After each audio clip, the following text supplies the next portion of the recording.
You're listening to CFRN, the Christian Financial Radio Network. Good afternoon, traders, and welcome back to the CFRN E-mini Futures Cast. This is the daily broadcast of Indeterminate Length, where we discuss all things E-mini, along with some really big ideas on the finer points of trading gold, bonds, crude, sugar, the euro. Joining us today, Mr. Michael Borg. From our trading desk in Chicago, Mr. Burton Schlichter. Now, to get things started, let's go to our host and founder in Studio A, overlooking South Mountain, America's largest city park. Here's Dwayne.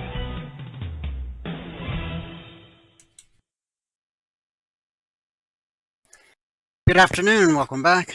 Today is Wednesday, 8th day of October 2025. Thanks for joining us, whoever you are, wherever you are.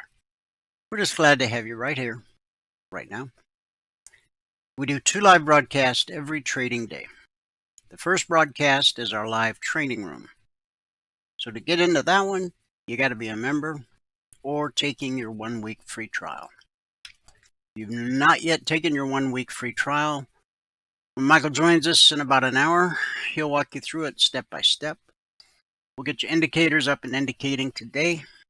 Your trial will officially start tomorrow and run all the way through next Wednesday.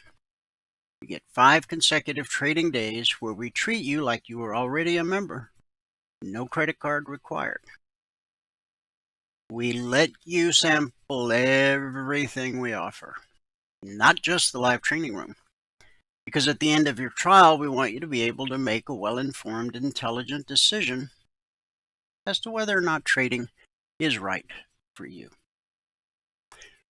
When the live training room ends each day at 11:30 a.m. Eastern, we take a 30-minute break and we come back for this broadcast, the noon broadcast, which is open to the public. That's everybody everywhere on planet Earth with an internet-connected device. There's 2 different ways to join this afternoon broadcast live. The best way, go here to mytradingiq.com.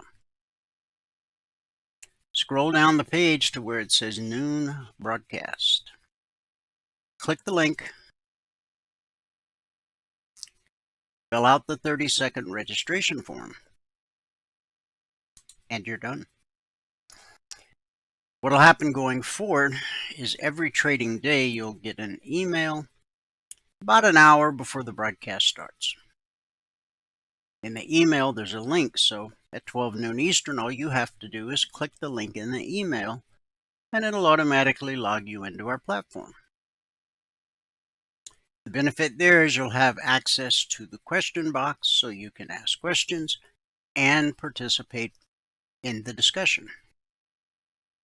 There will be days that you're out of the office, away from the desktop, but you still want to join live. And some days you'll be busy, which prevents you from joining live, but of course you want to get caught up later. You can do both of those via our YouTube channel, which is easy to remember. youtube.com/CFRN. That's the Christian Financial Radio Network since 2005. But all you have to remember is youtube.com/CFRN.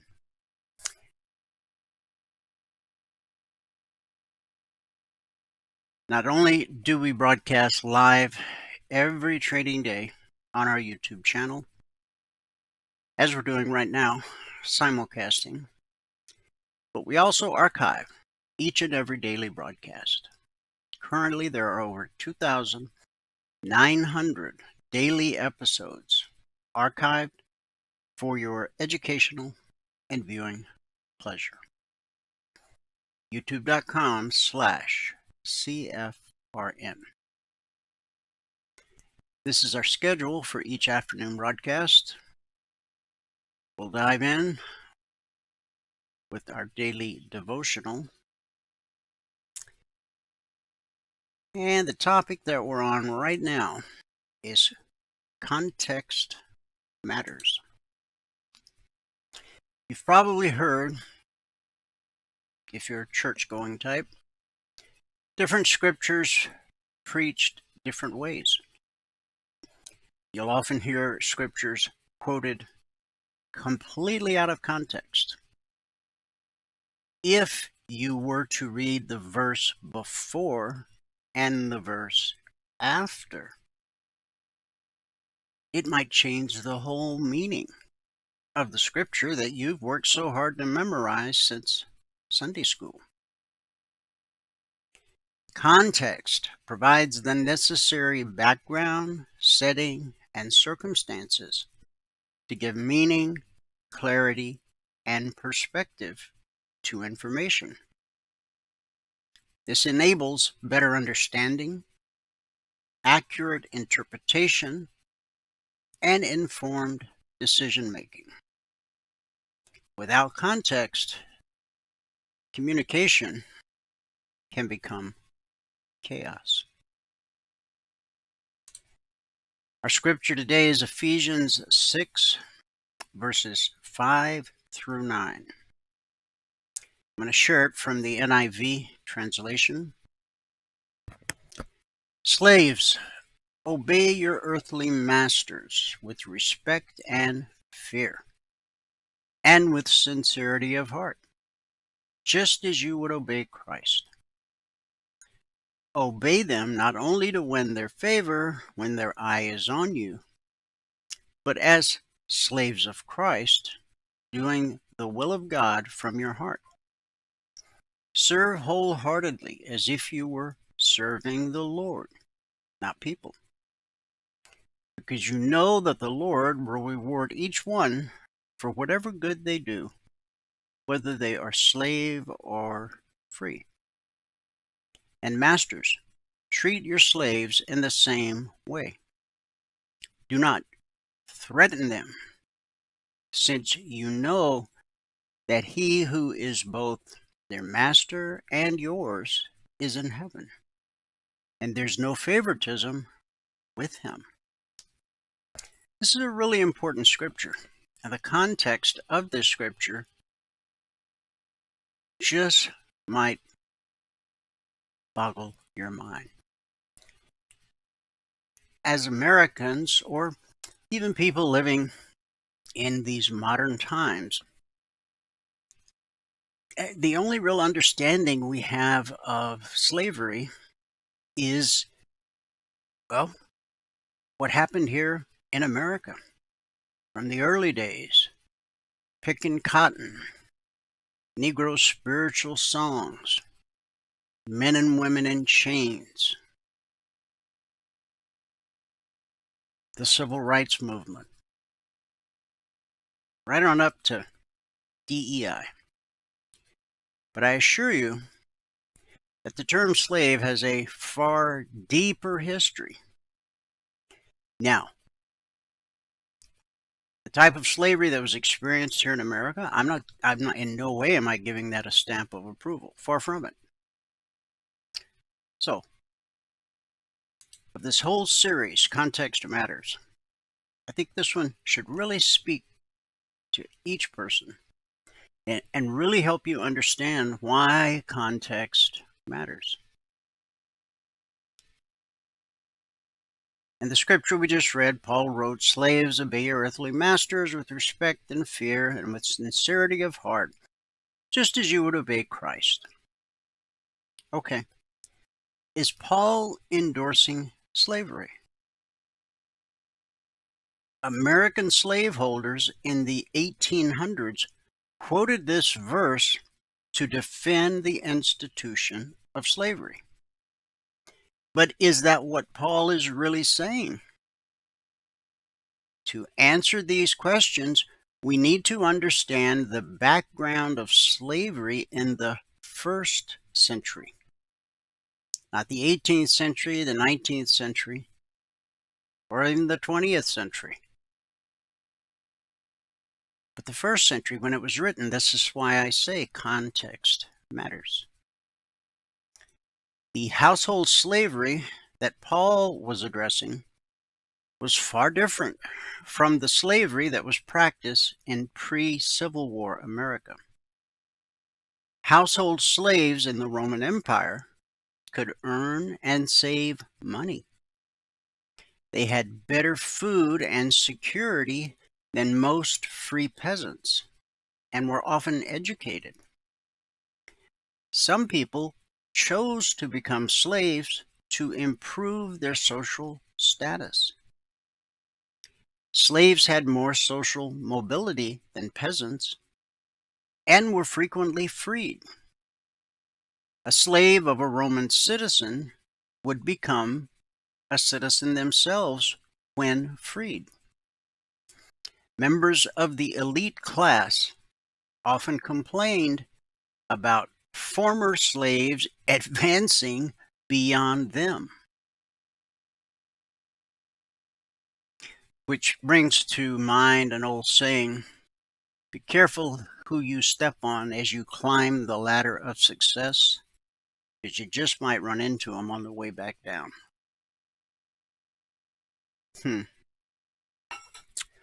Those who pointed to Ephesians 6:5 as a justification for slavery also ignore the context of Paul's statement. Paul is writing a pastoral letter to believers, not a treaty on slavery.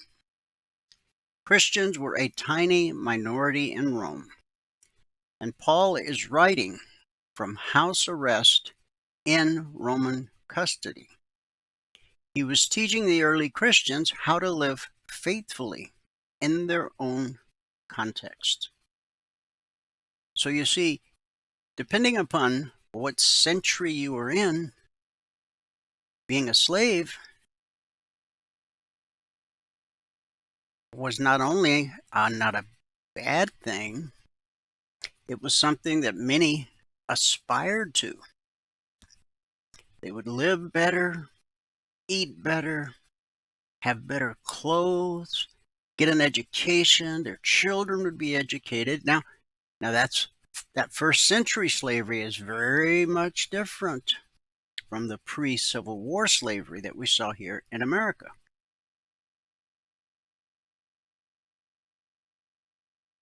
Just a few verses later, Paul instructs masters to treat your slaves in the same way.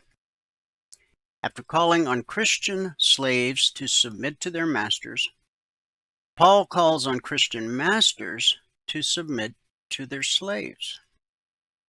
He does this because masters and slaves are equal in the eyes of God, who is master of them both. It's important to understand the social and historical background of the New Testament. Knowing this background can help us avoid incorrectly interpreting the Bible in light of our own context. Imagine when all the Civil War marches were taking place, the days of Dr. Martin Luther King. Just imagine in so many Southern churches that scripture was preached to death. Pastors were standing in the pulpit, banging their fist, saying, see, even Paul said it was okay to have slaves, right? But that context I gave you, that's not in the scripture. That's where you have to do your own work. That's why I keep telling you day after day, I think we're on day 9 now, context matters.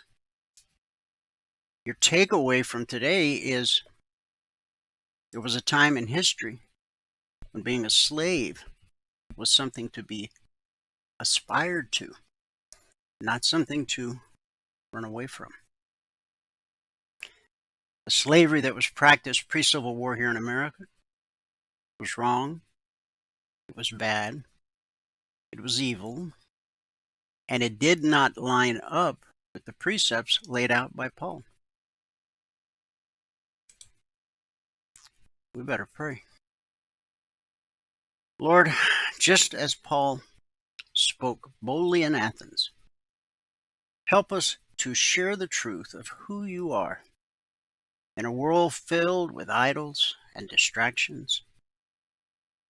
Give us wisdom to connect with people where they are, and courage to call them to repentance and faith in the risen Christ. May our words and lives point others to the God who made all things and gives life to all. It's in Jesus' name we believe and pray. And everybody said, Amen. Amen, and happy Wednesday. Let me give you the numbers from around the world. We'll start here in the U.S. with the cash markets, or the indices. Currently, the Dow, my data loads, there it comes. The Dow's up 182 points. The Nasdaq's up 200 points, almost 1%. S&P 500 is up 38 points.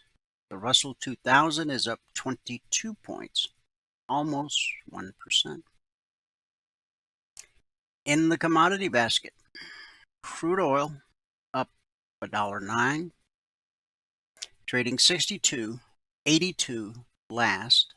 That's a gain of 1.75%.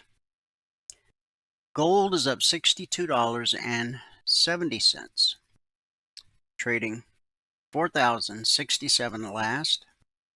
That's a gain of over 1.5%. Silver up $1.40, trading 48.92 last. That's a gain of almost 3%, or almost $7,500 per contract traded. In the Asian markets at the close, the Nikkei dropped 215 points. Shanghai rose 20. The Hang Seng fell 128. In the European markets at the close, FTSE up 65. The DAX up 211, almost 1%. The CAC up 85, a little over 1%. Now that's a big day for the CAC. I suppose the meeting between our president and Canada's Prime Minister yesterday went okay. So we had a mixed day in Asia. It was a green day for the UK. And so far, it is a big green radio Wednesday here in the US of A. So look at the news. President Trump signaled yesterday that furloughed federal workers may not be guaranteed retroactive compensation when the government reopens, a potential shift from previous policy that covered roughly 750,000 employees. Now, these were employees that were given a bailout package, a pretty hefty one, when Trump took office. A draft memo from the Office of Management and Budget states Congress would need to determine whether non-essential workers are paid back once a spending bill is passed.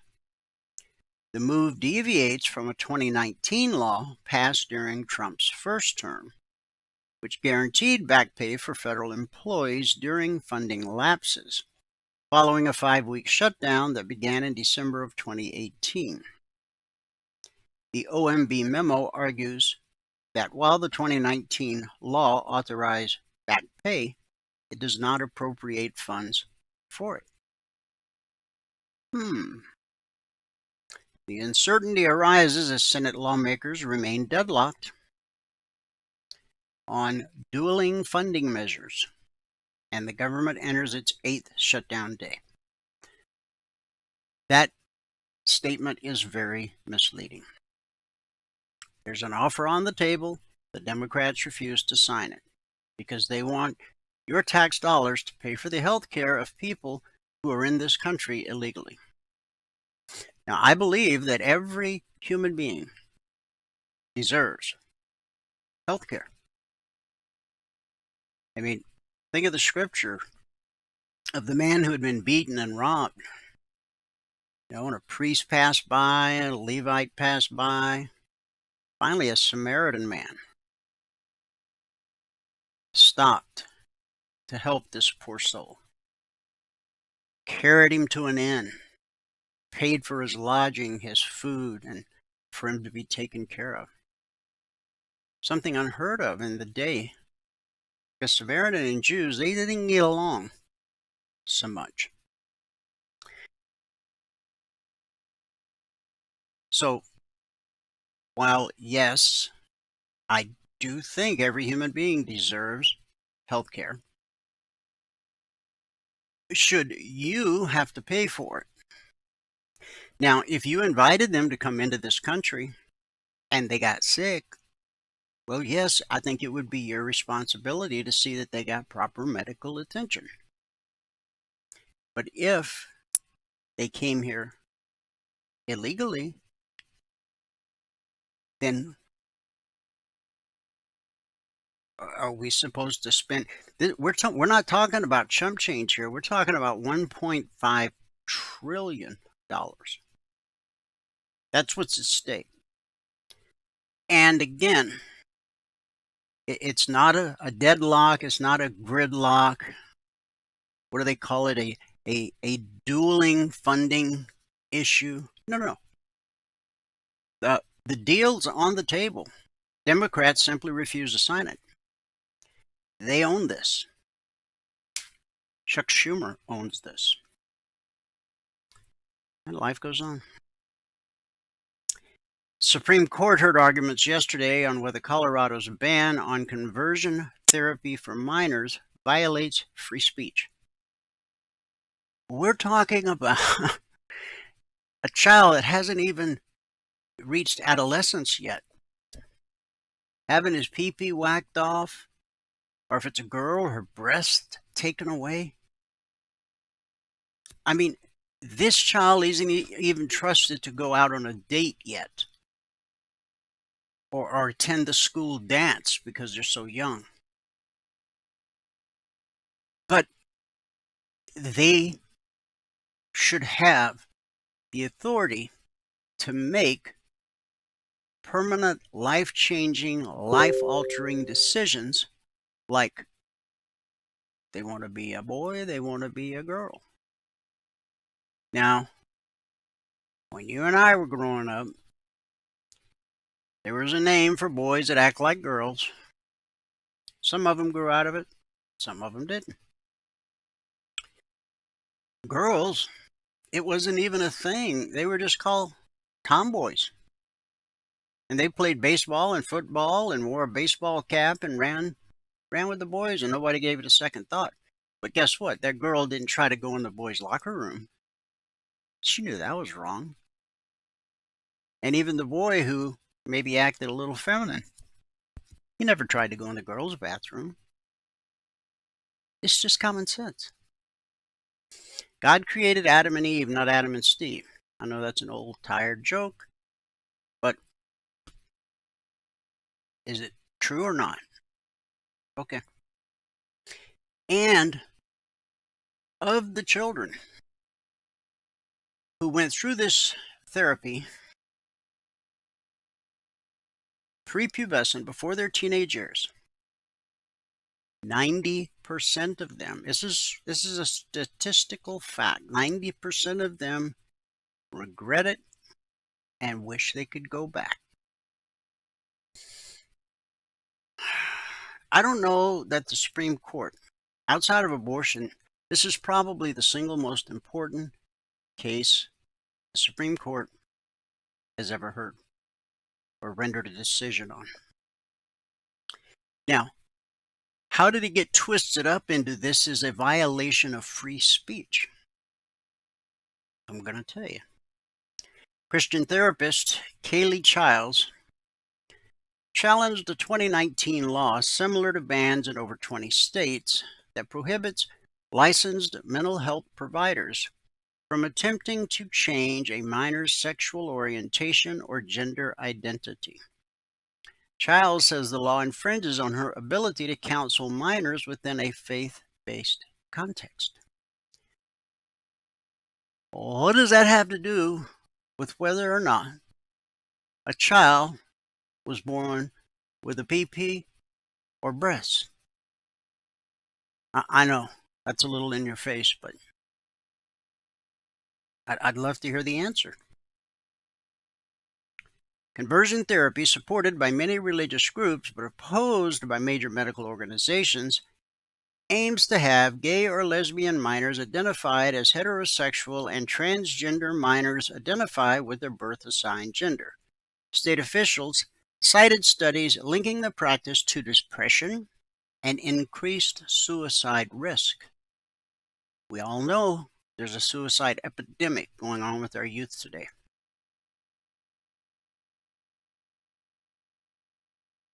Conservative justices questioned potential limits on speech, while liberal justices emphasized possible health risk. The court is expected to rule by mid-2026. How many more children will be maimed? We get one life here on planet Earth. How many more children will be maimed between now and mid-2026? You think they might move this to the front of the docket?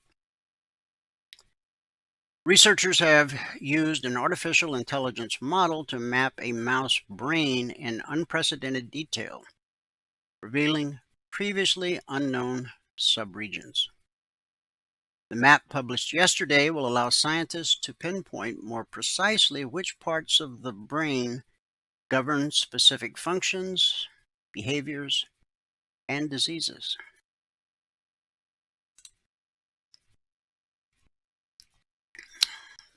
Turning to Wall Street.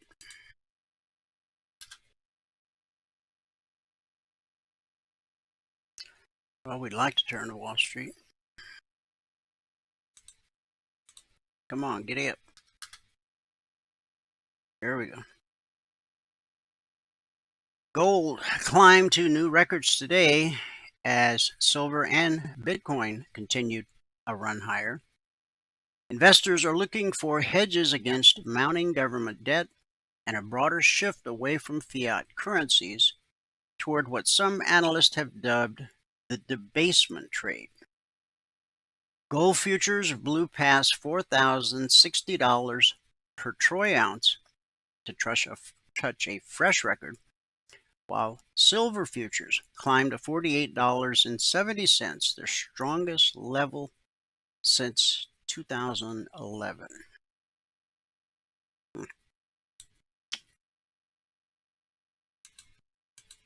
You heard it here first. You've been hearing it since 2005. 20 years of that education. Some of you have actually been around that long. Well, I don't know why these old pages don't. Oh, there we go. Now it's finally loading. Wall Street's getting a little itchy. Stocks are sitting at record highs, but some Wall Street strategists say that very optimism could be a warning sign. In a note to clients on Monday, Citigroup strategist Chris Montague said buying activity has been strongest among smaller companies, with the Russell 2000 seeing the largest weekly increase in bullish bets. This has left markets more fragile, especially if momentum stalls, he said. Now, I talked about this yesterday, okay? What's happening with the market? Yes, we're at all-time historic highs. But at some point, the world's going to wake up, and they're going to get slapped upside the head with something called common sense. And instead of having an orderly sell-off, down 24%, 38%, 50% over a period of weeks and months,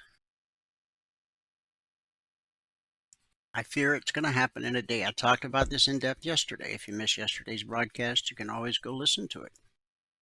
Some of you are old enough to remember Black Monday. And if you're a market fanatic, you've probably read about Black Monday. Now, while I recognize the need for a 50% fib retracement in the S&P 500 and other markets, having it all happen in one day, that's not the way I want to see it come down. Because a lot of people get hurt when that happens. We've had a measured march up, and now we need a measured march down. And wherever the market finds support, be it at the 24, the 38, or the 50. I mean, if we hit the 62% retracement, that's really painful. It'll take a whole lot longer for the market to come back. It takes financial commitment for prices to rise. But for prices to fall, all it takes is for institutional buyers to hit pause on the buy side. Price just rapidly deteriorates of its own accord. And when that happens, then the hedge funds who specialize in short selling, they come out of the woodwork. And it's like stomping a bird with a broken wing. They just call it easy money. Think about it. I'm not telling you to sell everything you own. I'm not telling you to go to all cash. I'm not telling you to do anything. I'm just letting you know before it happens that something big and probably not good is about to happen. Profit-taking risks have rapidly risen across markets and are particularly elevated for the NASDAQ, potentially hampering further upside. Notably, the NASDAQ 100 has surged roughly 46% since the April lows, underscoring how quickly enthusiasm, particularly around AI, has fueled the latest leg higher. That podcast I mentioned yesterday on this broadcast, I put it in the Breeze channel in Telegram. That channel, by the way, is open to the public. All you got to do is request admittance. And it's about AI. And the people most afraid of it are the very people who, quote unquote, created it, or created hosts for what appears to be almost a spirit living in these shells that we've given names like ChatGPT. Sounds very friendly. Nothing to see here, right?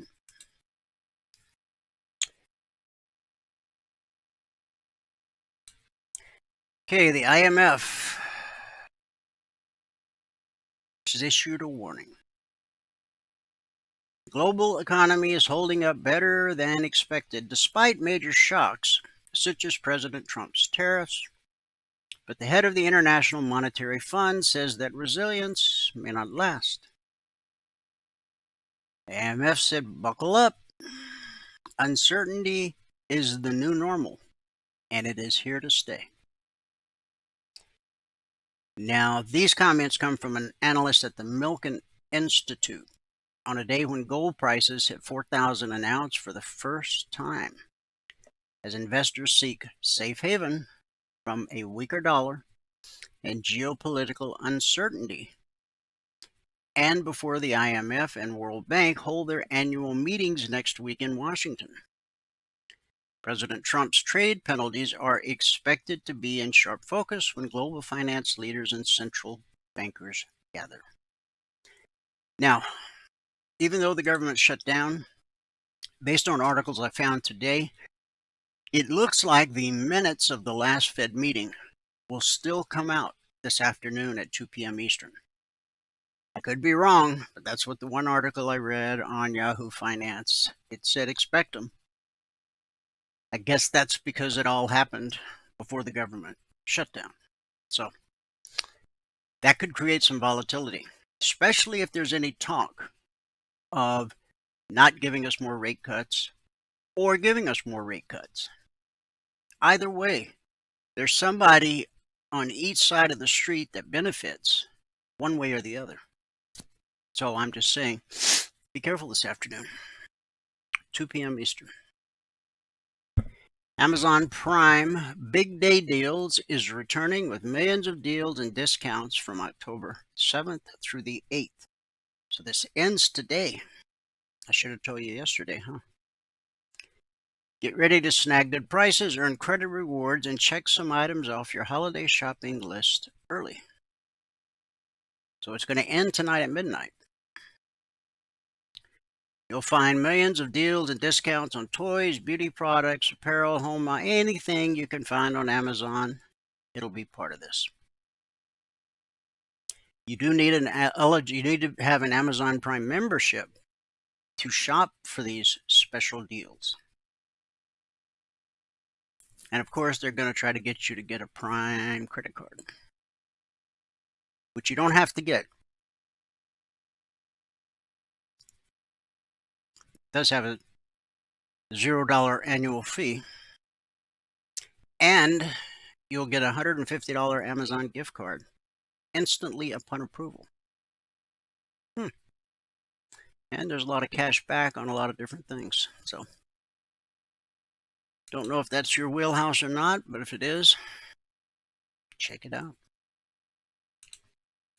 All right, there's much more news, but I'm only going to share one more article here. If I can get it to load. Here it comes. Shares of AST Mobile, that's ASTS,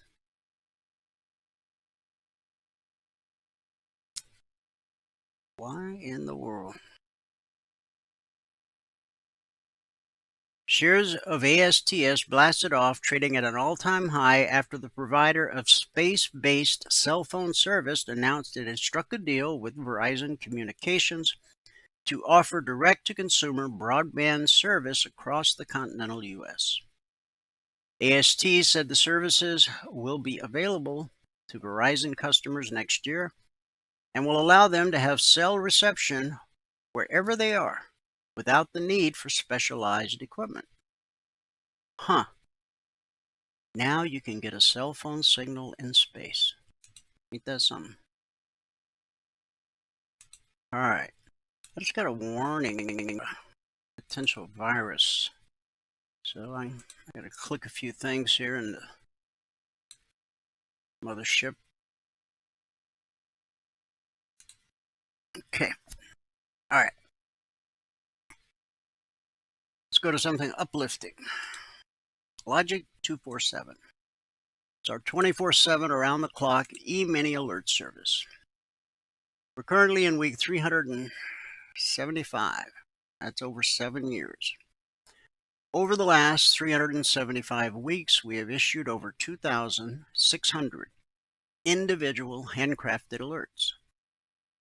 And what we've averaged on a weekly basis is 20% or less of the alerts being stopped out based simply on market structure and a simple process we teach all of our passport holders. Now, Valerie did the recap this morning at 8:15 a.m. Eastern. So some of these numbers will have changed probably, which means when she does the recap this afternoon, early evening, as she does, then some of these numbers will change. Okay. Since the market opened Sunday night at 6 p.m. Eastern, we've issued a total of 29 alerts. One never triggered. Still waiting on the outcome of 10. It gives us 18 actionable alerts, of which 1 or 6% would have been stopped out. Again, based on simple market structure and the simple process we teach all of our passport holders. Now again, over the last 7+ years, over 20,600 individual alerts. Our weekly average has been 20% or less of the alerts being stopped out. And you're thinking, wow, I can't wait to get my hands on those babies and trade them. You can trade them if you want. That's up to you. The purpose of them is to teach you how to read a chart. If you're ever going to learn how to trade, which is something no one can ever take away from you once you learn, you first have to learn to read the chart, which again, once you learn, is something no one can ever take away from you. You all know how to read, but do you know how to read a chart? There's no words, no sentences, no paragraphs, no punctuation. It's a completely different language, a completely different world. Now you can grope around in darkness and try to figure out on your own, or you can hire somebody to teach you. It's entirely up to you. But knowing how to read the charts results in numbers like this. Okay? And this isn't some 1 week wonder. We've had weeks where we finished the week as low as 3%. And there's been, I think, 2 weeks where we came in just over 20%. Anyway, the logic alerts all have an entry price, either long or short, initial target, usually additional targets, and then a final trade to target. They can come out anytime around the clock. Futures trade around the clock. We have traders around the globe. Our day session is their night session, and vice versa. Now, long before there was a Logic 247, years before, we had our original alert service, the concierge trade alerts. Now, they're different in a number of ways, but for the purpose of this discussion, they don't come out around the clock. They're published as a static report shortly before the Globex open each evening. This Wednesday session that we find ourselves in today, it began last night at 6 p.m. Eastern. It will end today at 5 p.m. Eastern. Tonight at 6 p.m. Eastern will be the beginning of the Thursday session. So the CTAs are typically published 5 minutes ahead of the Globex open each evening, as they were last night. What that means is all of our traders and trial members had all of these targets 5 minutes before the market opened. So as we go through the individual markets, just remember when you see these targets drawn on the chart, everybody had them. Everybody on our team had them 5 minutes ahead of the open. The S&P, the Dow, the Russell, crude oil, the NQ gold, and silver. So let's just go take a look at the chart. We'll start with the S&P 500, the bellwether, as we do every day. Now,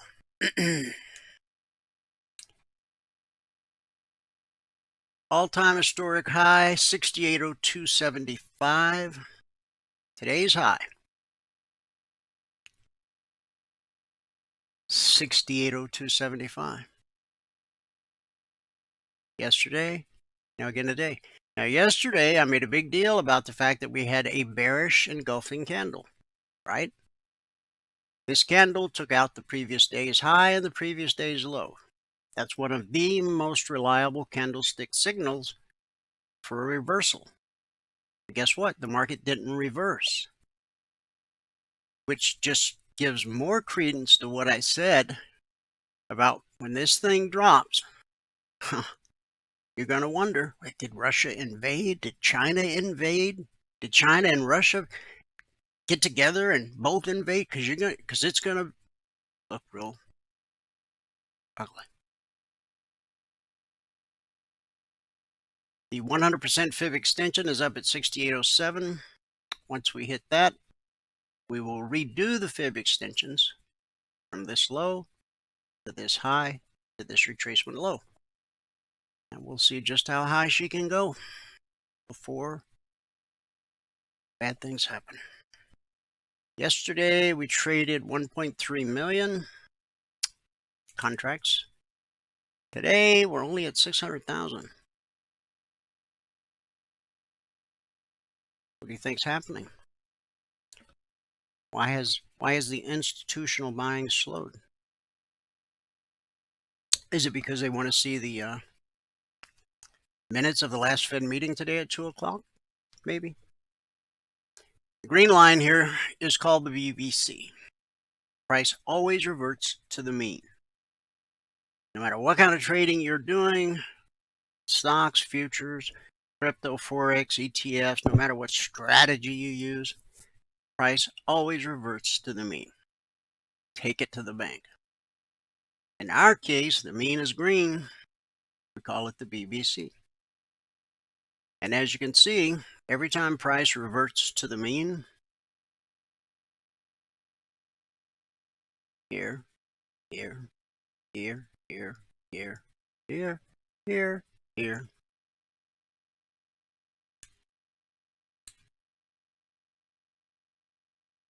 Here, the pullback holds more often than not. But eventually, it will trade through. See, after we had been in a downtrend, on April 24th, price closed above the BBC. So we hold our breath for a day. We get a candle that opens and closes above the BBC. Now it's official. We've gone from bear mode to bull mode. Very simple. The main thing I want you to remember is the pullback holds more often than it doesn't. There's the evidence. But eventually, it's going to trade through. I got a feeling the next time it trades through, it's going to sting. But don't get freaked out. Don't dump everything at the bottom. If you're that kind of a nervous person, talk to a licensed investment advisor. Because if you're going to dump, sell into strength. You don't want to be down at the bottom, begging somebody to take these shares off your hands. Sell into strength, not weakness. Okay? Because at the bottom, everybody's going to be floundering like a fish out of water, right? So go ahead and imagine a worst case scenario. One day we get a Black Monday. Price drops to the 38, to the 50. Are you going to be able to gut that out? Are you going to be able to ignore that and just trust that over time, the market always comes back? Now, the indexes will never go to zero because your risk is spread over a multitude of stocks. But individual stocks can go to zero. So ask yourself, if your stock goes from $100 to $1, are you going to have the guts to hang on to it? If the answer is no, then your licensed investment professional should tell you to sell it today. I'll leave it at that. So we have an official double top at the moment, but we got a big green body. We're above blue and climbing. We're above the step line. It's possible we could see another all-time historic high before the close today. It's possible. This is the all-time historic closing high.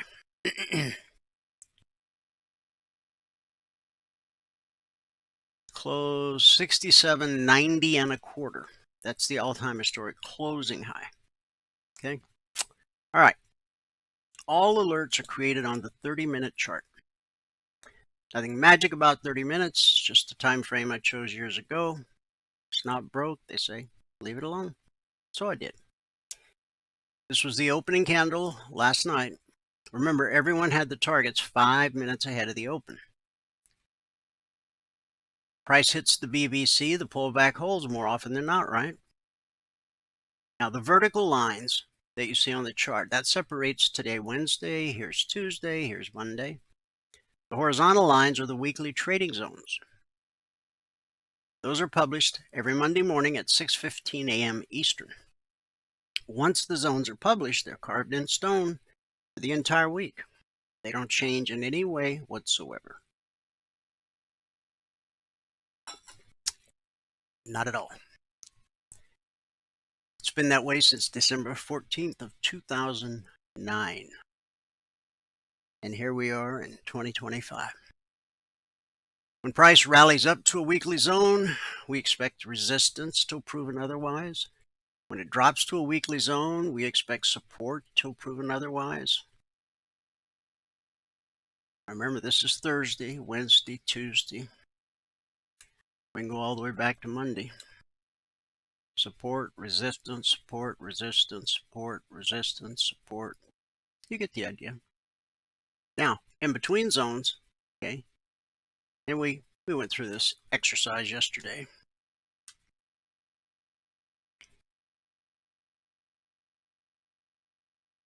This high right here. You see how we punched through it, but then closed below it? That was a sign right there to be prepared for that.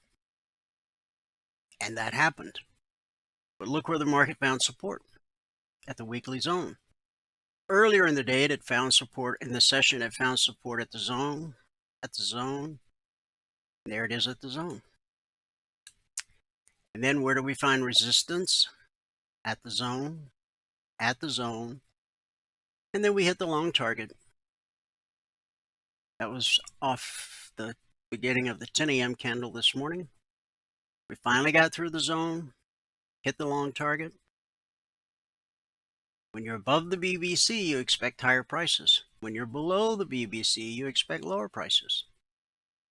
The step line is hooking to the right. It's, as you can see on the way up, the step line is on the left side of blue and climbing. Once it crosses to the right side, like it did right here. What time was that yesterday? It was at 9:30 yesterday. And this now is the 12:30 candle. Okay, so, but see how the step line crossed blue and climbing? Now, all we're looking for is a pullback to the BBC. Here, we traded through the BBC. Remember, the pullback holds more often than not, but eventually it will trade through, like it did. But it found support at the zone. So get ready for our retracement. First, there's potential support here. Then the BBC. Then the top of the long target. And then the zone. And then we get down into the lows of the session. Okay. On the Dow, here's where we opened last night. This was the opening candle. We're at the BBC. We have blue and climbing, which is bullish. So we get a little leg. It takes us up where? To the bearish cross from yesterday. When the red line gets below the green line, that's called a bearish cross. Okay? When you have a bearish cross that leads to an extended move, the first time price revisits that area will almost always be good resistance. So there it is. And we try again, consolidate sideways, another retracement. The pullback holds because every one of these candles is touching the BBC. So we get a leg, a retracement, a leg, and a retracement, a leg, and a retracement, a leg, and a retracement, and what do you know? We hit the long target. and we get a deep retracement on the Wall Street Open, and it takes us all the way down to the short target, to the tick. Now, I may have mentioned all of our traders and trial members had these targets 5 minutes before the market opened last night over here. Now what's happening? We're getting a retracement to the BBC. Pullback holds more often than not, but there's no guarantee that it's going to hold. So be patient. See what happens when it gets there. That's the major inflection point. If it trades through the BBC, there's nothing in its way from getting back to this zone below. Nothing. It's like a runway at an airport. It's clear sailing, straight down. If we close below the BBC and then open and close below the BBC, or even close below and open below, price drops faster than it rises. Because remember, for price to rise, it requires what? Money. Somebody's got to take money out of their pocket, out of their account.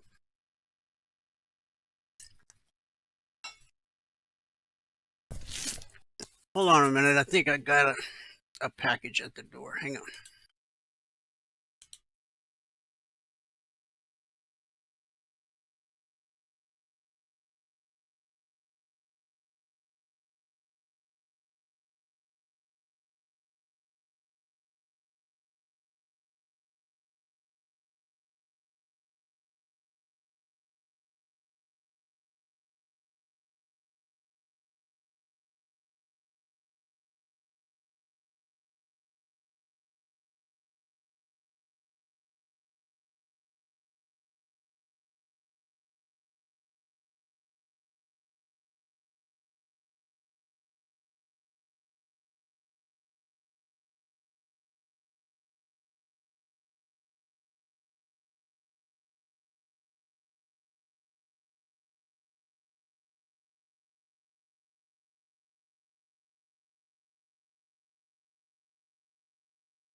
All right.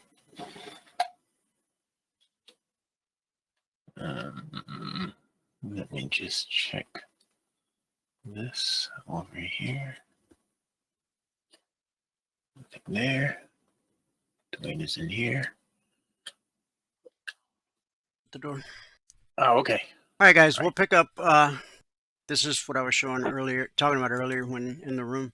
See how on the opening candle, we came right down, 9:30 candle, came right down to the short target, and then we ran right back up, went from zone to zone, just like we did yesterday. So anyway, guys, we'll pick up.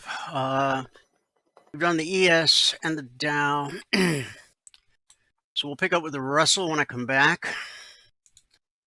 Right now, Michael's going to give us a recap of what happened in the live trading room. Yes. All right. Here we go. Bring it over here. Do you have any trouble getting logged in? No, not today. I did not. Oh, that's good. Got right in. Okay, Yeah, it looks good. I'm pretty sure just a reboot seems to fix that. Gotcha. When in doubt, All right. reboot. Yes. Yes, it answers a lot of questions. Solves a lot of problems. If the world knew that, it's those little guys that come around in their little cars that fix your computer. Yeah. Well, what's their name? Geeks. The Geek Squad. Yeah, the Geek Squad. Squad. If half the world knew, when in doubt, reboot, Geek Squad would probably go out of business. But anyway. Yes. And that's all they do. But they look real busy for 30 minutes. Oh yeah, they come in. They got their earbuds in. They're listening to their favorite tunes, and okay, I think I got it fixed. Let's give it a try. Come watch. We're going to turn it on together. Oh, you hear heavenly chorus of angels, and everything works. Yes. Ah. Yeah. Yes. Yes. They actually have contracts. When you buy stuff at Best Buy, you can have a contract with them, so you get unlimited geek visits. Which for anyone who is, in fact, it might not even be a bad idea for people who are tech savvy. Yeah, right. The geeks should be up on all the new stuff. Yeah. So.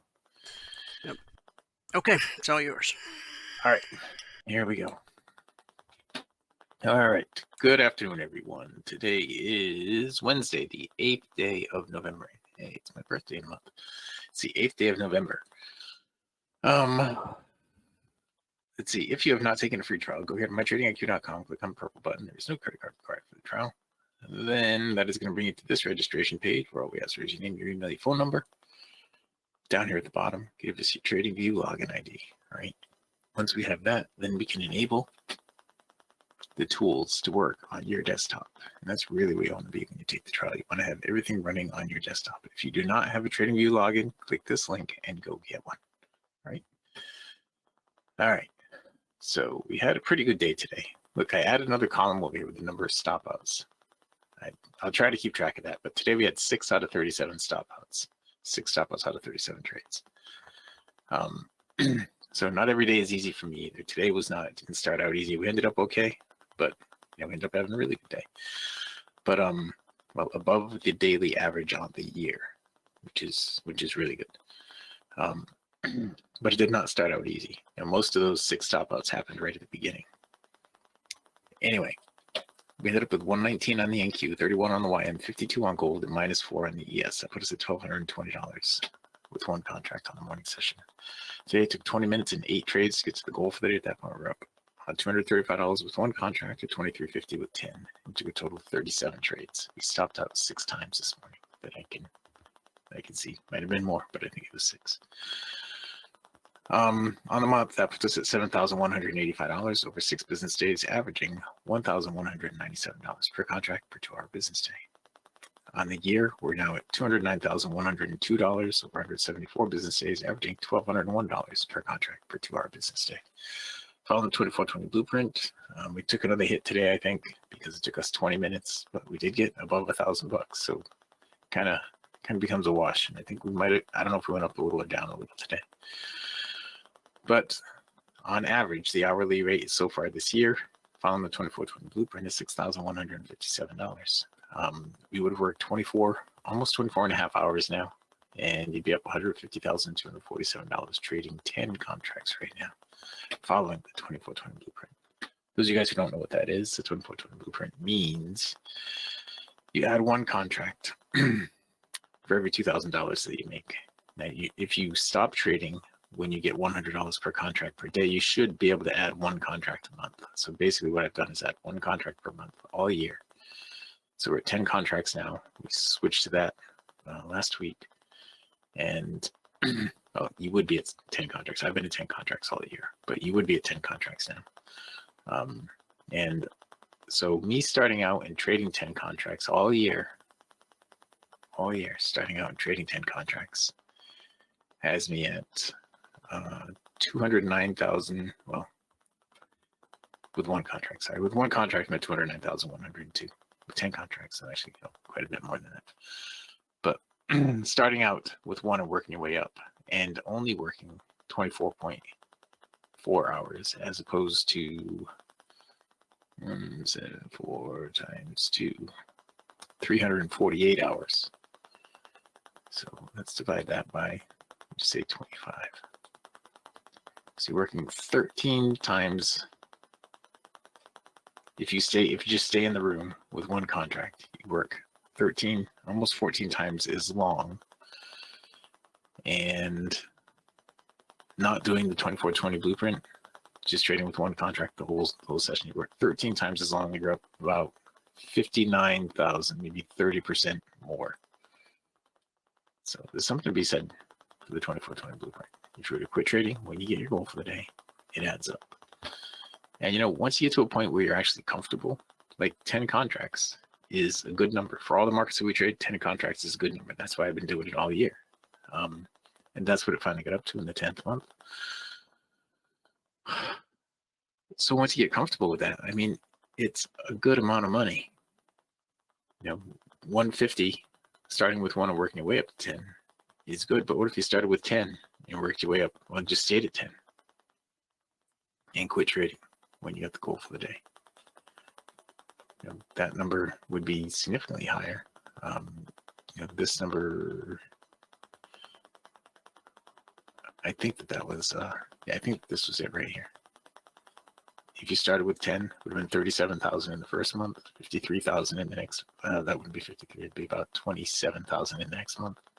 Divide that by 3, it'd be about 20-something thousand in that month. But you can see it'd be much better if you started out with 10 and stayed with 10, quitting when you got the goal for the day. It's good money. Once you get consistently profitable and you work your way up, you just find your comfort zone, your safe spot, and just trade. All right, gold. Now let me slide gold all the way over, even more, all the way over, even more. Here we are. Oops, nope. Let's go further. That was it. Okay. So on gold today, our first trade on gold, we picked up 10. The next one, we actually picked up 25 ticks. That got us at 35. Got a break even there, and then we picked up 6 ticks there to get us to 41, and 6 ticks there to get us to 46. I was just killing it on gold right until the end. So there we're at, we went from 10 to 35 to 41 to 46 to 51 to 65, and then we stopped out and went down to 50, and then we got 2 there. It brought us up to 52, and that was it for the gold. Now during the break, that was a borderline trade right there. It would have been a break even if you took it, but you wouldn't have taken anything else after it in that direction anywhere. You wouldn't have taken anything else after it, and nothing. Well, we had a big move up right there in the gold during the break, and right there was a long trade. That was a valid long trade. Right there was a valid long trade. Right there, good one. And this one here would have stopped you out. So you had 4 of them that would have worked out, and that one there would have stopped you out. This also would have stopped you out. So you had 4 of them that worked fine, and then 2 that would have stopped you out. This would have stopped you out too, the short right here. That would have stopped you out too. So 4 that worked fine, and then 3 that would have stopped you out. And this just goes to quitting trading. Quitting when you get the goal for the day. And that was all that we had. That was gold. Now the YM, we ended up on that guy, plus 31. On gold, we ended up with plus 52. On the YM, we ended up with plus 31. And then we had a couple of stop outs in here. There's one there, one there. So that's 3 stop outs you saw so far, right? 4 stop outs. We had more than 6. 4 stop outs. Okay, we started out with the YM here with plus 25. Then we stopped out, brought us down to 10. Had a break even. Then we picked up 10 to get us to 20. And then over here we picked up 18 to get us to 38. And how that worked. But 18 to get us to 38. Then we had a break even. Another break even, and then we stopped out again. Somewhere in there we had, I don't know why I am, 38 to 40 to 55 to 40. Okay, so this something in here wasn't a break even. And from 38 to 40, let's see, where did we stop out at? Right there. So we went down to 20, then up to 30, then up to 38. And I think that this should have been a 2-tick win, not a break even. That got us to 40. And then this should have been a 15-tick win. That got us to 55, not a break even. That got us to 55, and then we stopped out down to 40. That was a mistake. And then we stopped out again down to 25. And then we had a +6 and a break even. So how many stop loss was that? 1, 2, 3. So that's 3 stop outs here. Okay, so that's 4 altogether so far. So I think that number 6 is wrong. I think we had more than 6. We have 4 so far in these 2 markets that we've looked at during the break. No trades during the break. Okay, that's odd for the lamb. But then just go here. So far we have 4. Just keep track. Okay, and we'll go back here. And now on the ES, we stopped out on the very first trade on the S. That gives us 5. Very first trade on the S we stopped out on. And then we picked up 4 ticks to get us to -6. And the break even and 2 ticks to get us to -4. And that's where we ended it. Now, during the break, it looks like right there was a long trade during the break. That worked out. And that was it. That was it. That's it on the S. So we ended up with 1 more stop out in there. So let's just keep track here. That's 5 now. And I thought we had a couple on the NQ. So let's look at the NQ right now. There's 1, 2. We had 2 on the NQ, so we actually had 7 stop outs today. It should be 7, not 6. All right. So our first trade on the NQ was right here. We stopped at -25. Then we picked up 4 to get us to 21. Then we picked up 8 to get us to -13. Then 20 to get us to +7. Then 45 to get us to 52. Then 8 to get us to 60. 2 to get us to 62. Then we stopped out down to 37. 37 to 41. Then we had a break even followed by a 21 tick trade right there. That goes up to 62. And from 62 to 66, then 66 to 111. That was a 45 tick trade. And somewhere in here we had 1 more trade for 4 ticks or something, for 8 ticks. That went to 119. I don't remember exactly where that was, but it was in here somewhere. 8 tick trade. It went to 119. Anyway, during the break, let's see, in here during the break, right there was a trade. Right there was a trade. Both good trades. Right there was a trade. That was a good trade. Right there was a good one. And that was it. And that was it. So that was the NQ. We ended up with plus 119 on the NQ this morning. Okay, so 7 out of 37 trades stopped out today. All right. Look at yesterday. Out of all the trades we had yesterday, yesterday we started out with a stop out on the NQ also.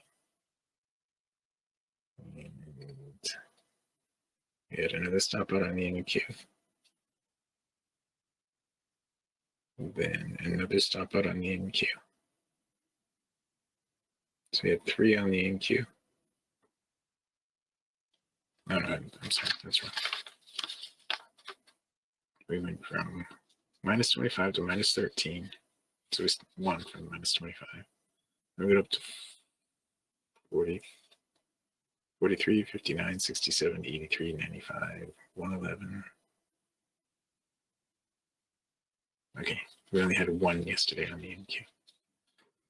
And on the YM, we had 1 on the YM. On the ES, we had 1 on the ES. And on gold, we had 1, 2, 3 on gold. So 1, 1, 1, and 3. So we had 6 stop outs yesterday too. Looks like. So 6 out of 35 yesterday, 7 out of 37 today. Just like even the day before that. It's Wednesday, right? So we'll do the whole week. On gold on Monday, we had 1. On the ES, we had 1. That's 2 stop outs. On the MQ, we had 1, 2,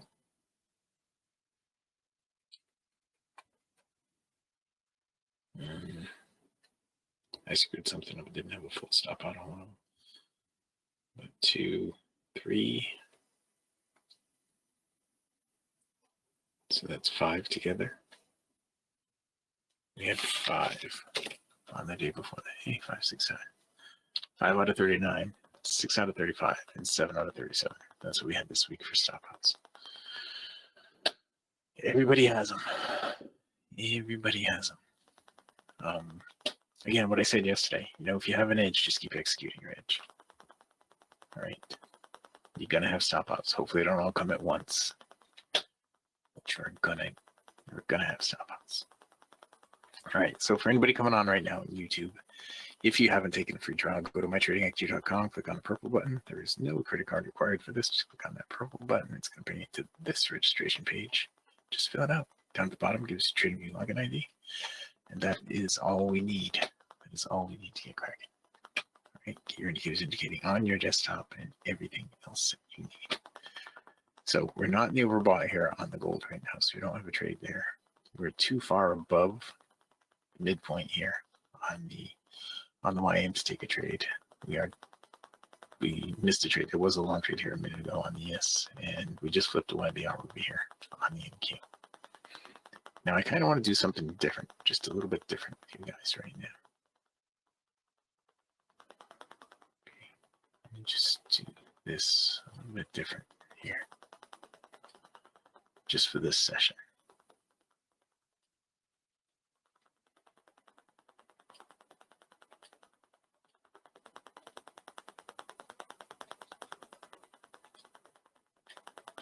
Okay. Now we'll go in here and we'll put that. I guess we can use that.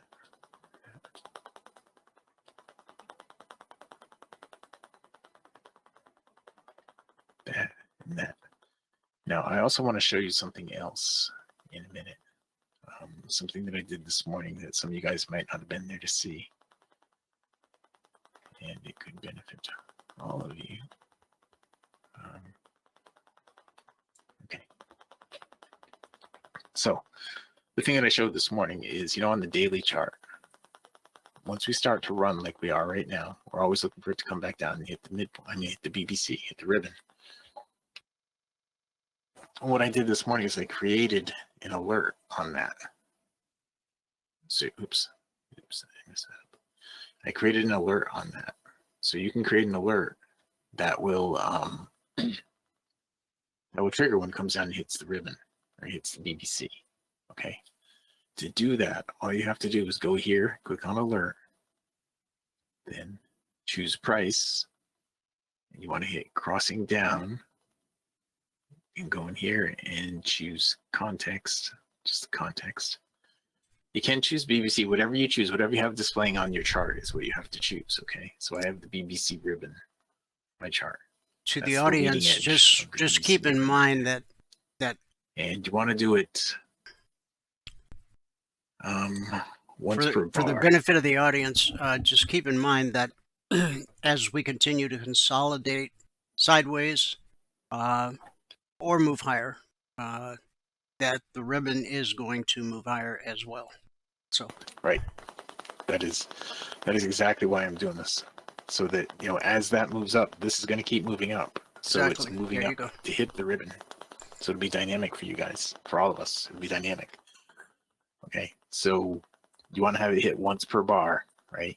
So it'll hit it once it hits that, it's just going to alert you. It's not going to do it on the bar close. It's going to do it as soon as it hits it. It's going to let you know it hit it. so you can focus, get in there and either buy call options, buy some micros, whatever you want to do, you can do that. This all stemmed from me having a dream last night that it happened, and I didn't tell you guys. Every daily pullback since April 24th of this year has held, and there's been quite a few of them. I show them every day on this broadcast, and I'll show them again when you're done, and I go back to the recap. But every pullback, even when it spikes that's a hold. Like there. That's a hold. There, that's a hold. I mean, there, yeah, it goes all the way back to April there. 24th.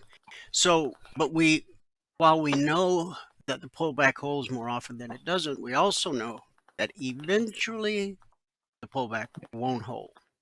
Right. That keeps the markets fluid and tradable. And that's why I keep warning you guys yesterday and today, where I've been looking for a deep retracement to keep the market healthy. We're getting into territory where we could see the equivalent of a Black Monday. See, while I think the market to stay healthy needs at least a 38 to 50% retracement, I want to see it in a measured move. Leg retracement, leg retracement, leg retracement. But if the bottom just all falls out on one day and we drop to the 50% Fib retracement all in one day, people are going to get hurt. People are going to freak out. And I asked this question. I said, take a look at your individual stocks that you hold and whatever they're worth now. If they were to go to $1, would you keep them or would you dump them? And if the answer is, I would dump them, then you should sell them today. Okay, back to you. Okay. Yeah, every time it comes down here, it holds. Well, not every time it comes down here, it holds, but every time it's come down here since April, as Wayne said, it's held. All right. And before that, on the other side, it was holding all the time. And I'll go straight to that in a minute. But let me finish showing you how to do this. All right. You go in here and just start over again. You go here, you choose alert. Right. If you only have the ribbon on, you choose alert. Then make sure you got the right symbol. Choose price, and then crossing down, come in here, choose the context. If you have the BBC ribbon on there, choose the BBC ribbon. If you have the BBC on there, just the green line, choose the BBC. All right, but I have the BBC ribbon on. Interval same as chart. Do once per bar, so it'll alert you once it hits it. So I'm gonna let you know once, but it's gonna do it when it hits it. All right. If you do on bar close, it's gonna wait till the bar closes, and it could come down, hit it, and close all the way back up here. So you won't know until the end of the bar. Now for me, because I'm premium, I think whatever it is level that I am, I have an open-ended alert. But most of you guys, if you're essential or plus, you might have a 30-day alert here, so you have to keep track of that. And go in here in your notifications. This is how you get notified. Okay, like I can have it notify in the app on my phone. It'll buzz me on my phone, let me know, hey, it's there. Go buy some micros. Send me an email. Send me a toast notification. That's the pop-up that happens over here. Play a sound in my headset. Now, this is not what I wanted to say. I wanted to say, yes, daily BBC. My micros.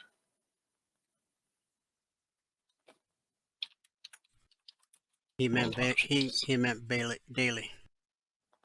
Did I say? Oh, I did. You said daily. I said Bailey, and so, but we got Gailey. All right, so I will put this up here too. All right, this is the alert name. So it's ES Daily is what I'm going to say. I'm just going to call it ES Daily. And this is the message that'll pop up. The message that I have down at the bottom. I'll just put ES Daily on this, and I hit create. And now over here under alerts, this is it right here, ES Daily. So that's going to stay alive until it actually, until I cancel it, until I kill it. But this is one you might want to send to your phone because it could happen in the middle of the night while you're sleeping. Because futures trade around the clock. So to do that, if you don't know to do that, you have to have the app on the phone, have the TradingView app on your phone, and just have it running, have it set up to give you notifications. And in the mobile app right here, provide push button and notification. You just have to turn it on. Just click all that stuff, and walk you through it all. And make Okay. sure you have electronic, as Michael does, trading hours. Yes. That was in your settings. Because if you put it on just the day session, then it could happen overnight, and it's going to Yeah, notify you when the no. markets reopen tomorrow morning. A lot of good that does you. Put this on. Yeah. You don't want that. You want to be able to take advantage of it as soon as you can take advantage of it. Now, in the advantage to micros, in this case here, the advantage is that you can actually buy micros in the middle of the night. Call options you can't buy until they open, but the micros you can buy in the middle of the night. So that's another advantage to using the micros. Okay. I want to point that out to everybody because I did that this morning. And for any of you guys that weren't there this morning, I just want to point it out to you. Now, the reason I did this is because you can use the BBC in here instead of using the midpoint. It's not as accurate. It's just not as accurate. But you can still do the same type of thing. You know, when it comes up and it hits it hits the ribbon and it closes down as it comes out of the oversold while that's still below, you can take that trade. Okay. Same thing in here. When it closes down as the BBC ribbon is still below the trailing line, the BB3, you can take that trade. Okay.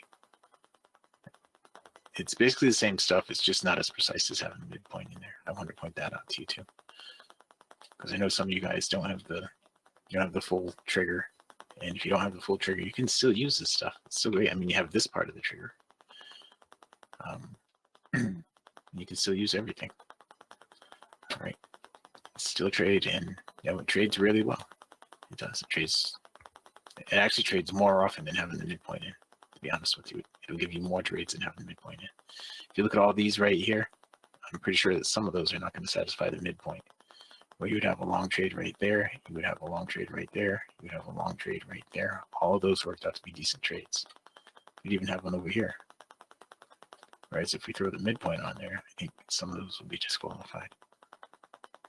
Okay. I'm just showing you this for your own.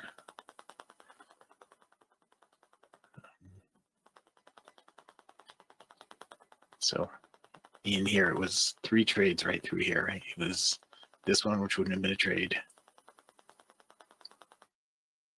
which wouldn't have been a trade, this one, which would have been a trade, and this one, which wouldn't have been a trade. So out of those 4 trades off the BBC, you would have only had one with the midpoint. Just want to point that out. So I know some of you guys that don't have the full-on trigger, which has the midpoint stuff. Everything we've done in the past still works. You have the trigger to help you figure out the pinpoint entries. Okay.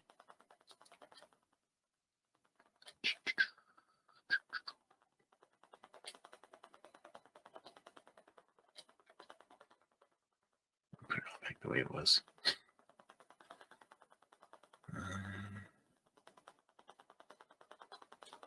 That's on this side. Here it is. There and there. I went and messed up my charts.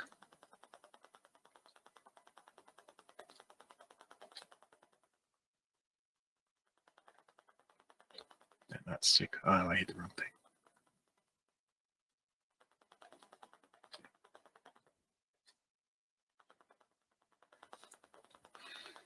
All right. So we don't have any trades here from the midpoint. Okay.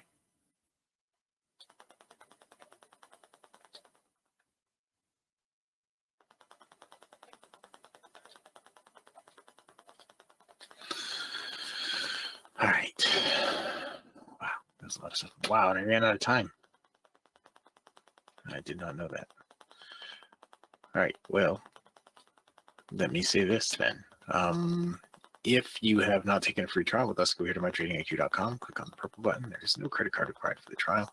Just click on that purple button and it will bring you to this registration page. Just fill it out. All right, once you fill out that registration page, you will be sent everything that you need to get into the room in the morning. And if you give us a TradingView login ID, we will get your indicators indicating on your desktop at the same time. All right. All right, and that is going to be it. I guess with that, we can pass it back out to fabulous Phoenix, Arizona in Studio A, overlooking South Mountain, America's largest city park. Dwayne, if you are ready. Yep. Excellent. Okay, recap of the morning session. Today, today's stuff. Today it took 20 minutes and 8 trades to get to $2,350. Good job. Thank you. All right, guys, we'll pick up where we left off. We're on the Russell, but we'll back up real quick for just a minute. We covered it all in granular detail, but I'll just point out that the ES opened here last night, and it kept bumping its head up against the weekly trading zone till finally this morning, 10 o'clock. We got a burst that took us to the long target, through the long target, and the SEP line that I mentioned earlier at the beginning of the broadcast. Now, the fact that this high right here,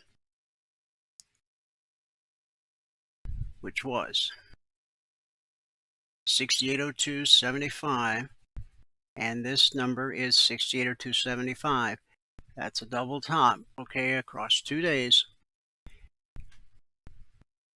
The step line is crossing blue and climbing. When that happens, price should come back to the BVC.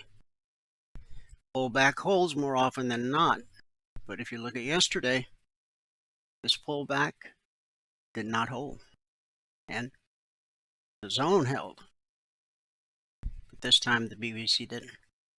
So we're going to have volatility this afternoon, of course, as I mentioned earlier.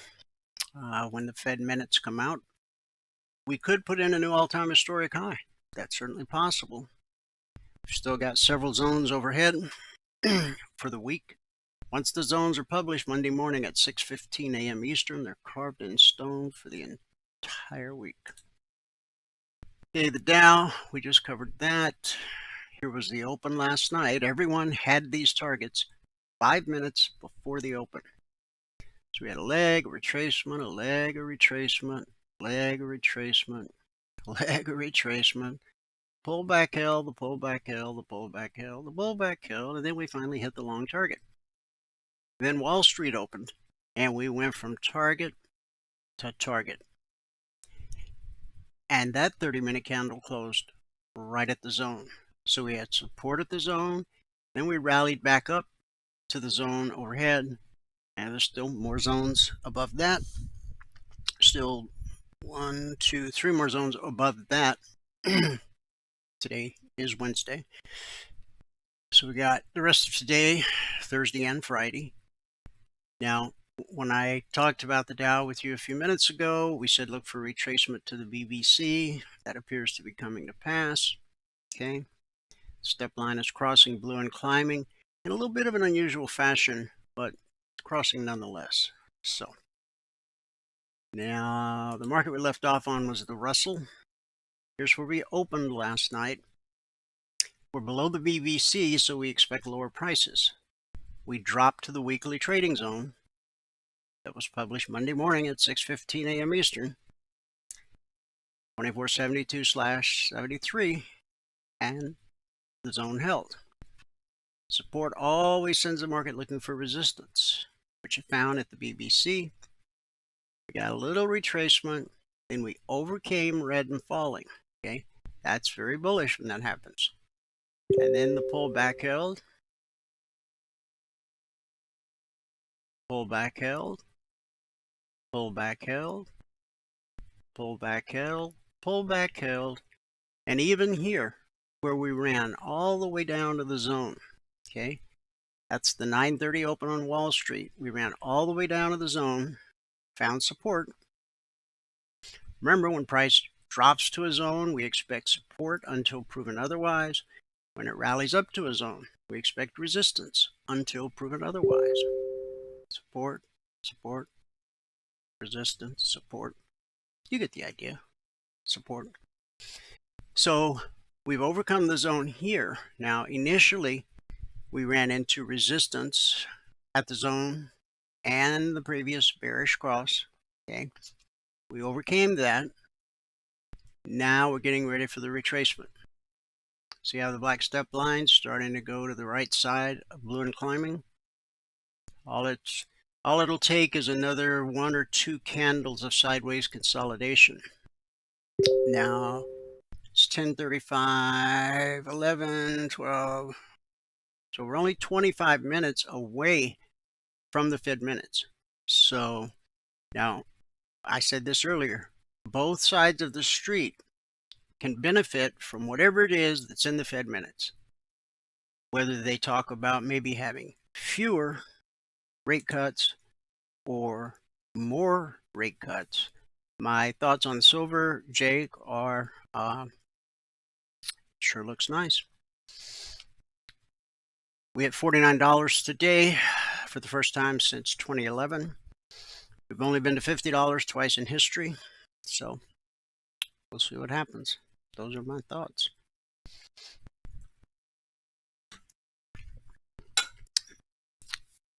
Are you looking to buy silver?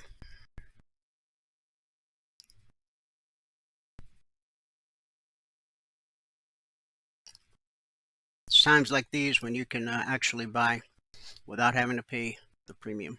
So anyway, moving on. As the step line crosses, look for the retracement, but again, in 25 minutes, we're going to have some fresh fuel thrown on the fire.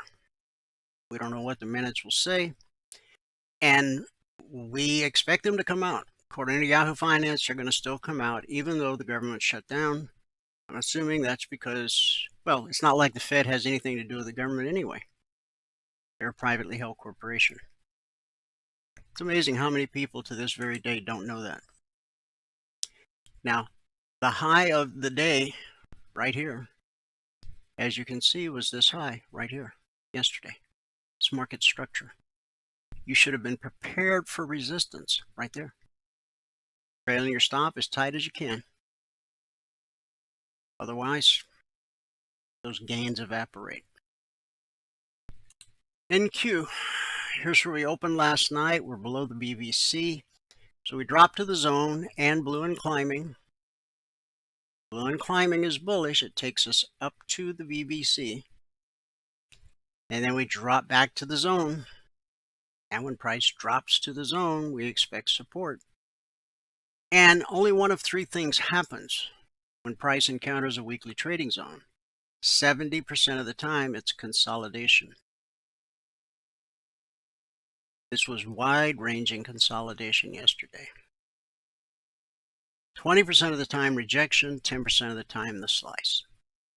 So support, support, and then here comes the Wall Street Open, and off we go like a rocket. And we blew right through that bearish cross. Now, as this candle was forming, I wasn't watching it. Price might have rallied up here and then dropped, maybe hit it again, dropped. You go to a 1-minute chart and you can see exactly what happened as price approached that area, which is 25,152. Okay. Now, again, here's something unusual happening, and I'm sure this has to do with the Fed minutes coming out. The step line has crossed blue and climbing. Price has pushed higher. That's very unusual. Now, today's high, 276.25. Yesterday's high, 275. That's 1.25 points difference on the NQ. Now, 1 point on the NQ, well, it's not much. Okay. So what happens here? Be ready. Price should drop back to the BVC. The question is does it hold this time, or is this the one time? See, it holds and it holds and it holds and it holds until it doesn't. And you've got the zone to hold for you. Okay. So in Q, go to crude oil. This was the open on crude last night. We're above the BBC. We have blue and climbing. So what do we expect? Higher prices. And by 2 a.m. ahead of the London Open, we reached the long target. Resistance sends price back to support. The BBC, the pullback held. So we get another leg and another retracement. Pullback held. Another leg, another retracement. The pullback held. 1, 2, 3, 4 candles. Okay, they spiked the BBC, but they're all touching it. That's a hold. So we get another leg, another retracement, pullback holds. Now the step line's about to cross blue and climbing.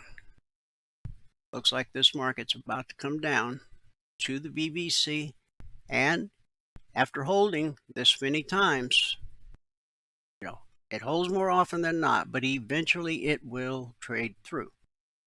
And you never know, unless you got some kind of crystal balls that I've never seen. No one knows what's going to happen next in the market. No man, no machine, no algorithm, no AI, not nothing, not no way, not no how. There's too many factors. Too many factors. All right, so that's crude. We still got gold and silver. Here's gold. The opening candle last night. We opened at 40.13 above the BBC, above blue and climbing.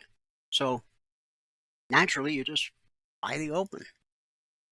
4,007 up to 4,013. That's $600 per contract traded. And then we traded through the long target, and then on the pullback, look, we had a red candle all the way down to the BBC. Pullback hill. And then we continue on our merry way, and we've taken out this week's highest weekly zone for gold. However, by close of business on Friday, based on the last 15.5 years of history, we expect price to be at or below the highest weekly zone. See what happens. And last but not least, silver. This was the open last night on silver, right at the weekly zone. We got blue and climbing chasing price. When you got this much blue and climbing chasing price, that's a good indication that price may trade through the BBC, and it did. And then it held the pullback. You had support times 2, the BBC and the zone. These are the zones that were published Monday morning at 6:15 a.m. Eastern. We get them out early so that our traders are able to get them on their chart before the Wall Street session even starts or wakes up for the week. And so on this candle here, what do? We go from the zone 47.68. This candle opened at 68 and it ran up to 48.17. So let's just go 70, 30. Basically $900 per contract traded up to the target. But then it kept going. Got to the zone, which we expect to be resistance till proven otherwise. Get a retracement, another leg, retracement, another leg, retracement, another leg. Looks like that might be it for the day, and then we pull back to the BBC. We get 2 dojis right here, back to back. And the high of the day is at the weekly zone. Oh, it missed it by half a penny. 49.19.5. Huh. Well, we'll just try harder. Now, today's Wednesday. These zones were published Monday morning at 6:15 a.m. Eastern. Our 100% fib extension is at 68.07, basically 68.08. Should we hit that in the volatility that's coming here in a few minutes, guess what? We will draw our fib extensions from this low to this high to this retracement low And Fibonacci will reach out to us from the 14th century and tell us where we should expect resistance. Did a pretty good job this time. Look at all the times the 50 held as a resistance. And then the 62, we got through that, but then it became support. Okay. Now we're up against the 100. Once we hit the 100, then we got to redo them. That's how it works. Okay, to become a member, email Valerie, support@cfrn.net.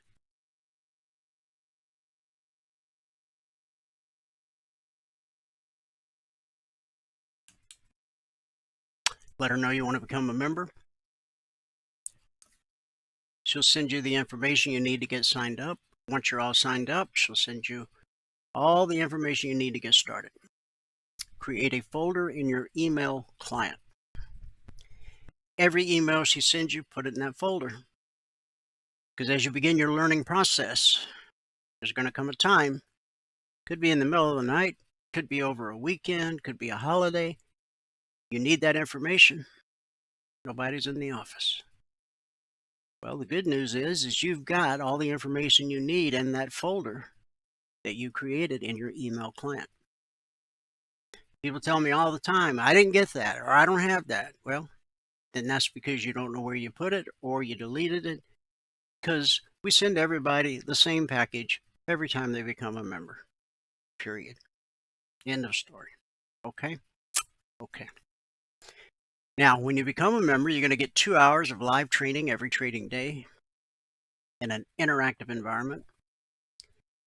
You'll have access to private one-on-one mentoring. All you got to do is ask. The strategy you learn, the indicators you own as a passport holder are fluid across all markets and all time frames. Stocks, futures, crypto, Forex, ETFs, doesn't matter. Price flows the same across all markets and all time frames. Just as I've shown you today and show you every day on this broadcast, from support to resistance, back to support, back to resistance. It's a never-ending cycle. It's how markets work. And as I said earlier, the Logic 247 alerts teach you how to read the chart so that you know where to anticipate resistance. You know where to anticipate support. And based on the history of the Logic 247 alerts for over 7 years now, and over 20,600 individual handcrafted alerts, we've averaged 20% or less of the alerts being stopped out based on simple market structure and the simple process we teach all of our passport holders. So you're going to get the Logic 247 alerts around the clock. You can trade them if you want, but you really should. If you trade them, that's fine. Just make sure you're also using them to learn how to read the chart. Once you learn how to read the chart, nobody can ever take that away from you. And once you learn how to read the chart, then you can learn how to trade. Pretty exciting, right? Every Monday morning, you'll get the weekly trading zones at 6:15 a.m. Eastern. Once they're published, they're carved in stone for the entire week. Every Thursday night, you'll be able to attend the members-only workshop. And last but not least, you'll get the golden keys that open all the private channels in Telegram. Everything a trader needs, all under one roof, one low price. Okay, let's wrap it up with our good word for today.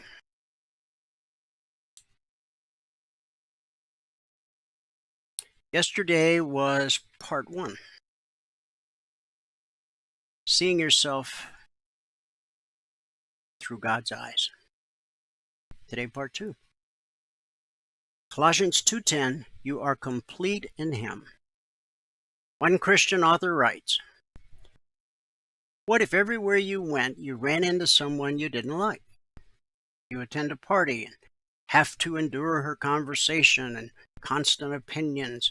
You go to church and he's sitting right beside you. He's at the dinner table. They're everywhere. Sounds pretty awful, but this is the exact situation you're in if you don't like yourself, because you are everywhere you go. So many people think that by changing their zip code, they can change who they are. Many have learned that doesn't work. At 17, I joined the Navy. The recruiter said, based on your ASVAB, you can have anything you want. What do you want? I said, I want to get as far away from this town as I possibly can. He had a standing globe by his desk. And he literally reached over, spun the globe, and stuck his finger. And he said, how about Yokosuka, Japan? Is that far enough? I said, yep, sign me up. Now, after boot camp and A school and all the other stuff, when I got to Japan, guess who the first person was that I met? The very first person I met in Japan was myself. Yep. Traveled halfway around the world. See, I thought I was trying to escape life. But the truth is, I was trying to escape myself. You can't do that. You're stuck with who you are, so it's time to start focusing on changing who you are.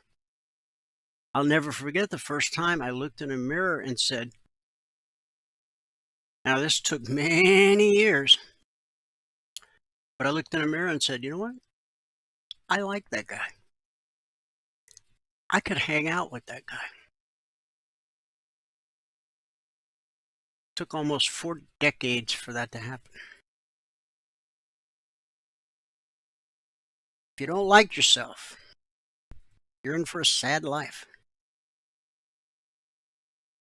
Even though it makes no sense to live this way, most people don't like themselves. You know, there's always a random narcissist, who thinks their poo don't stink, but for the most part, most people just really don't like who they are or who they've become. Sad. They may not realize it, but some genuine soul searching reveals the sad fact that they have rejected themselves and in some cases even hate themselves. I'm amazed at how few are truly at peace with themselves. Instead, they've declared war on themselves. God wants you to love yourself, not in some wrong, selfish, or prideful way, not in some bar room, not on the wrong end of a cigarette, not that there's a right end, not putting stuff up your nose or in your arm, but in a healthy way.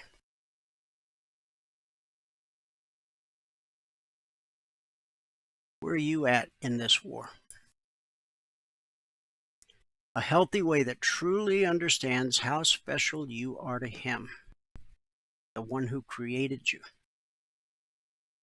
As you begin to see yourself as God sees you, and not only will you love yourself, but you'll have the confidence and faith to be a powerful force for good in the world. Somebody said, just because nobody has been fortunate enough to realize what a gold mine you are, doesn't mean you shine any less. Just because nobody has been smart enough to figure out that you can't be topped, doesn't stop you from being the best.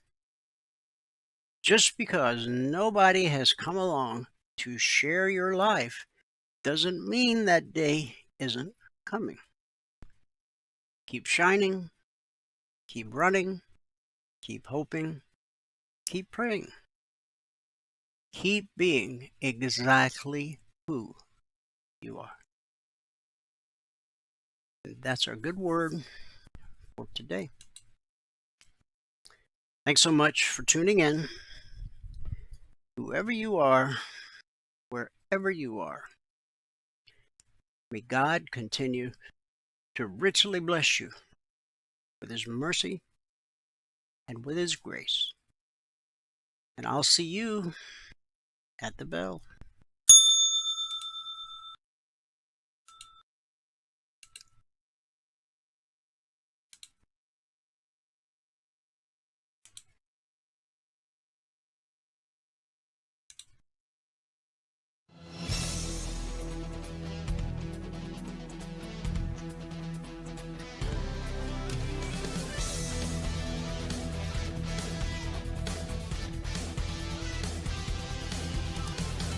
Remember this, there is no greater return on investment than to see a human life changed and given hope. As always, pray hard and trade safe. Any financial information discussed on this show is simply the opinion of our host, Dwayne Reeves, his co-hosts, and guests. To learn more about trading E-mini futures or to take a 1-week free trial in our live trading room, call 1-866-928-3310.